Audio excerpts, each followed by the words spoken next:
I chose to do my independent study on civic engagement this semester. And so I really just chose this first because I just wanted to learn more about local governments and how they really function. And then I also wanted to find different ways that I and other students can be involved in our communities and basically have our voices heard. And then there's also just been so much, I feel like, hostility and negativity surrounding news that we read about in the news, both from politician and citizen perspectives. So I really just wanted to find different ways that are civil yet effective, that people can have an influence in public policies. And then I also just found it very interesting that, like, in this day and age, we have so many more ways to connect than ever before because of new technologies. Yet in the past decade, we've seen such a drastic decline in civic engagement. So throughout this semester, basically, I've just been researching different forms of civic engagement.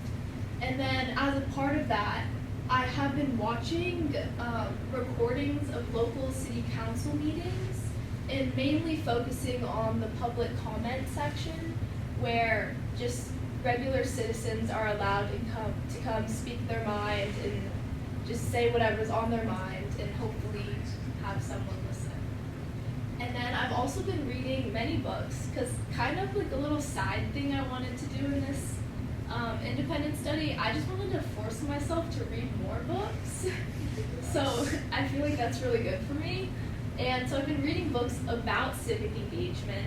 And then I've also just been reading books kind of about random topics just to see how other people express their own opinions about them, to kind of see like my own form of civic engagement.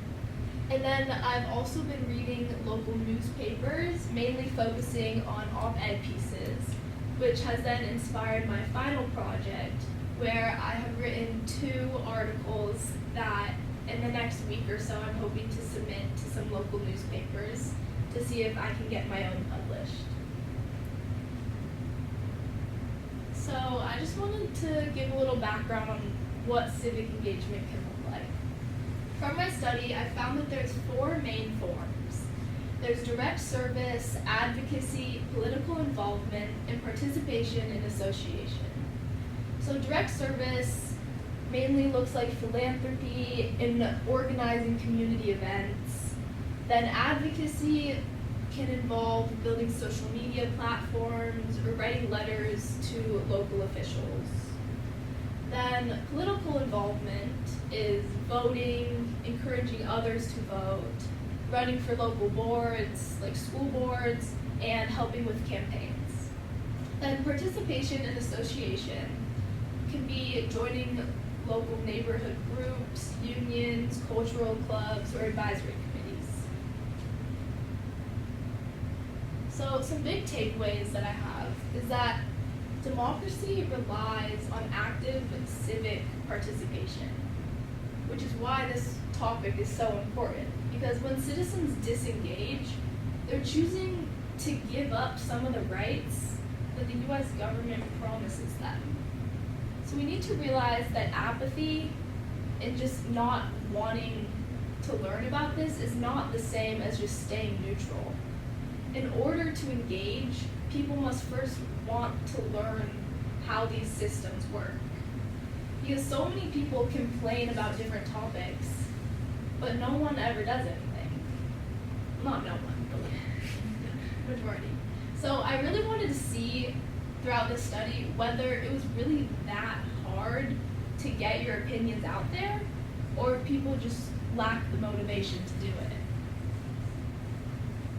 So why is this important? In Arizona, 80% of voters cast ballots for the previous 2024 presidential election, while as low as 11% of voters participated in some local elections. And this isn't just seen locally. Across the whole United States, only around 15% of eligible citizens or eligible voters participate in local elections. And this is stemming from many different things, but two main ones being distrust in the government and civic literacy. This distrust in the government is what is fueling apathy and disinterest. And this disinterest in the government is growing so much that a study found that more than 70% of Americans fail a basic civic literacy test. And without this basic knowledge, without this foundation of what civic engagement can look like, it's very hard to have meaningful actions.